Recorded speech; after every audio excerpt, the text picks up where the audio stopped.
Hi mga mare at pare! Welcome ulit sa aking mini vlog. Kahapon nga yan mga mare, araw ng Martes at day off ng asawa ko. Maaga nga pala kaming gumising kahapon dahil maghahanap nga kami ng pwedeng maulam. At dito nga sa likod ng aming bahay ay merong pako. Kaya naman ito yung una naming kinuha, and then nakakita nga din kami ng puso ng saging at sinungkit naman iyon ng asawa ko. Kaya naman salamat po sa puso ng saging, may maiuulam na po kami. At ito nga pala mga mare, yung sinasabi ko sa inyong imbakan ng tubig. Diba mukha siyang swimming pool? Meron nga rin pala kaming saging na saba dito mga mare. Binalatan ko ito at saka hiniwa ko sa dalawa at aking ipipirito. Masarap nga tong iulam mga mare, lalo na kung yung kanin mo ay sinangag. Tapos merong tuyo at saka noodles. Kaso wala kami nun. Pagkatapos ko ngang balatan ay agad ko rin itong prinito para nga hindi na ako makaabala kapag yung asawa ko naman ang magluluto.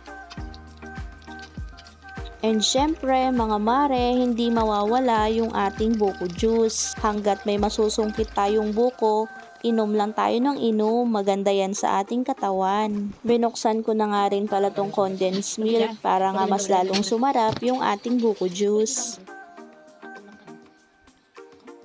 Inaadikan na nga to ng anak namin mga mare. Basta request niya buko juice ay nakakarami talaga siya. Ito na nga pala yung puso ng saging na nakuha ng asawa ko mga mare. So nag-set aside nga ako dyan ng gagawin kong okoy. At ito naman ay niluto namin sa bagoong. Nilahukan nga rin namin ng kunting hipon at saka ng talbos ng saluyot. Perfect combination nga mga mare.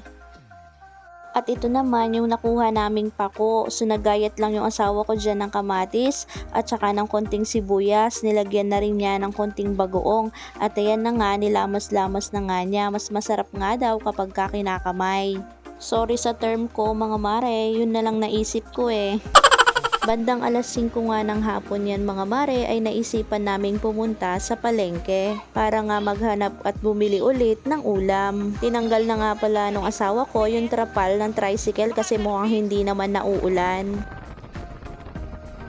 Una nga pala kaming pumunta dito sa parke, dito nga ito sa munisipyo, para nga makapaglibang ulit yung anak namin. Napakaraming ang tao dyan kahapon kasi nga malapit na rin ang fiesta at saka may naglalaro ng basketball. Ang saya nga dito mga mare tuwing fiesta kasi ang daming mapapanood, maraming mabibili, tsaka may mga peryahan din. Pero mas masaya nung hindi pa nagkaka-pandemic kasi ang dami talagang mapapanood tuwing fiesta. Meron dyang street dancing at saka meron ding drum and lyre. Nawala lang naman kasi yung mga palabas na yon mula nung nag-iiba na yung buwan ng pasok sa school. Mag-aalas 6 na nga pala ng hapon dyan mga mare at medyo maliwanag pa rin. Ninaaya na nga namin umuwi tong anak namin pero ayaw pa niya, nag-e-enjoy pa nga raw siya. Nung maaya nga namin siya at uuwi na, dumaan muna kami ng palengke. Bumili nga kami nitong favorite niyang kwek-kwek at saka bumili na rin kami ng ulam. Kaya kung umabot kayo dito, maraming salamat ulit mga mare. Hanggang sa muli, paalam!